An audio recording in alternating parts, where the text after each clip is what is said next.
We're living in a time where everybody is struggling for their lives. They're stressed, they're depressed. But with the power invested in me, I came to speak life over you. I speak blessings of health, blessings of peace.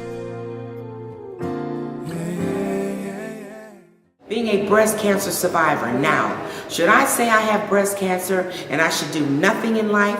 Or should I say that I have breast cancer and I want to, how can I say this? I want the community to be more interested in us sisters that are going through the breast cancer. It's a journey to remember. But one thing you want to know, that it is beatable, it is treatable, and it is survivable. What you have before you. So therefore, when someone comes up and asks you, what do I do? You'll know that there's organizations, you'll know that there's support, know your team of doctors, and be aware of your own body. They say if you don't know something, then find out. Sister Connection for breast cancer, we're there. We're there for spiritually, we're there for your emotions, we're there for your misunderstanding of what may happen with the doctors. No, we're not doctors, but just to go through something, to have the advantage, in a way you might say, to let you know that you too can survive and you can thrive. Sister Connection for breast cancer, we met, let's say about 2006. I was diagnosed with breast cancer in 2004 and I didn't know where to go. I mean, yes, I went to the doctors, and you have to have a good team of doctors, but I didn't have any other support that I felt that would truly understand what it was to go through breast cancer. So as I was going through my journey, I started thinking, I don't think I want to lose my breast. So, the Holy Spirit spoke to me and he said, if you keep that breast, you might die. But if you lose that breast, you will surely live, and you'll be a testimony, and you can stand tall to tell others in our community that God is still on the throne. He is still blessing us. He is still making a way out of no way.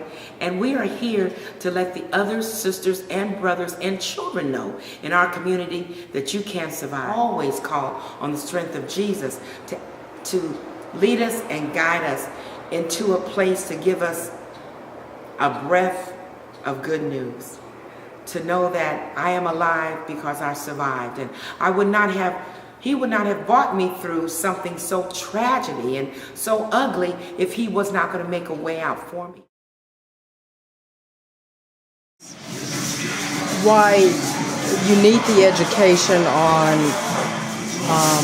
breast cancer, and me personally, having gone through it, I think the biggest reason why we need the education, and it's important to get that information out, is because too many of us are dying. It's amazing how this disease don't affect a lot of people, but it seemed like it affects the black community a great deal, especially black women. I mean, I don't know if we're afraid to go to the doctor, we don't want to know, or we just don't get the information. And I think education is important, because the more we know, the better off we are. Early detection, try to catch it early if we can. The reason for that is so that it doesn't come back. When it comes back with a vengeance, let me tell you. I want women to know that if you feel something in your breast or under your arm or around your rib cage or behind your back, because all that's a part of your breast, you need to go get checked. And don't just take the first person's word for it, stating, that's just fibrocystic breast, or it's nothing, or whatever. If you feel that feeling inside you like I did and not pursue it, it can mean life or death. And even medical people make mistakes. And you got to be your biggest advocate of your own life. And if you care about yourself and living and your family, then you will do that. Don't just take the word of a doctor because he's a doctor. He's human. He can make mistakes, and I've witnessed that. I just want everybody to know that you can live a prosperous, long life if you get educated, pursue and stay on top of things. It's about how much do you care about yourself, really. And of course, know that Jesus is the reason. Oh my goodness. Got to believe His word. His word is true. His word does not return void. And that's most important. You have to believe and trust that word, and I do.